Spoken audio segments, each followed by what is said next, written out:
back to Courier 2 Camper episode 2. If you've been watching on Instagram, you'll know that we had our sexy all tinted windows put in, so she's looking like a camper from the outside. But today is all about our floor. We're going to get some battens down, get some insulation down, and then we're going to put the original floor back in because that's still in good condition. Now, we put a sail up because we thought we were going to need some protection from the rain while chopping lots of wood, but as you can see, the sun is shining now, so all this was a bit of a waste of time. Right, we wanted to keep our van warm, so we have to insulate it. And to insulate the floor, we needed to lay these blue battens down first. Now, these ones are from Wicks. They're 25mm by 38mm, and that was perfect for us because we wanted to lay down 25mm insulation board. So when we put that in between all of our battens, we should have a nice flat surface before we put the proper floor down.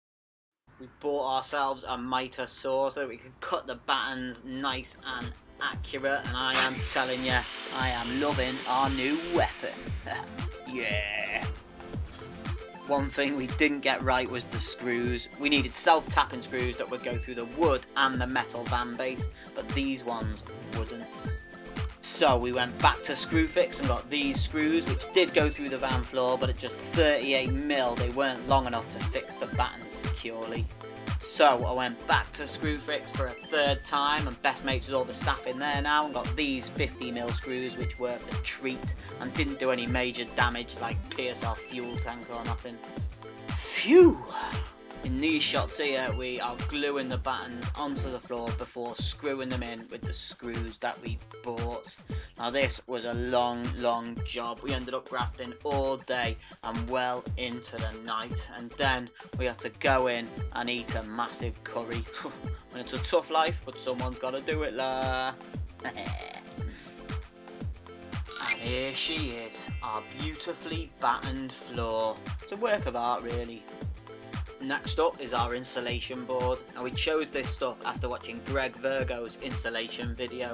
Now, if you want to learn about camper van conversions and stuff, check out his videos on YouTube. They are awesome. But if you just want to have a laugh and watch a couple of spoons giving a van conversion a go, then stick with us.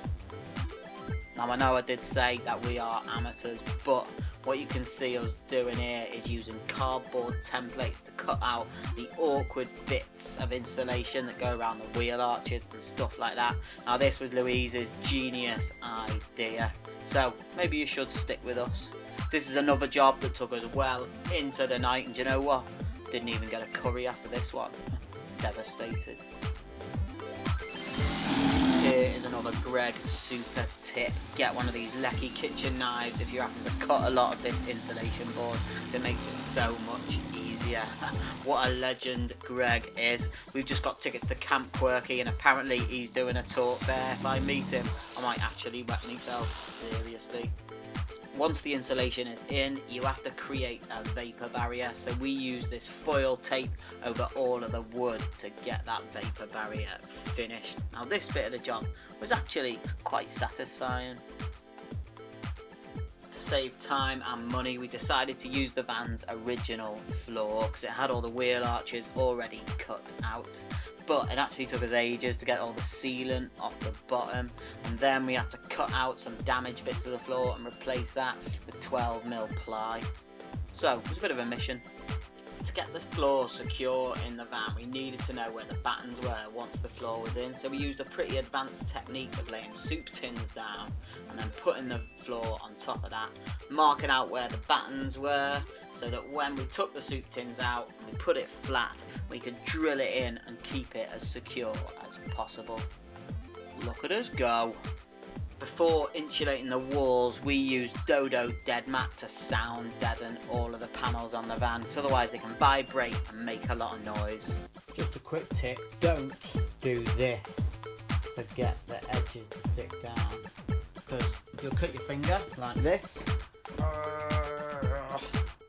What you do is this.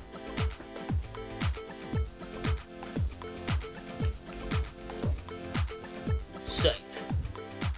We decided to use wool insulation for the walls so you can fit it into all the cavities and make sure the whole van is insulated. Now this stuff was really easy to work with, and if I was to do another van I'd consider just using this because you can make as many mistakes as you like with this stuff.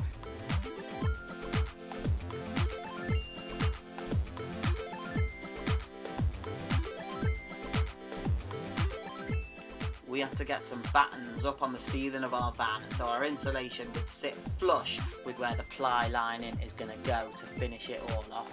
So we needed 6 5cm battens. I thought, being a bright lad, I'll go down to Selco and get these cut so it's nice and quick and precise. Then when I got them back they were only 3cm.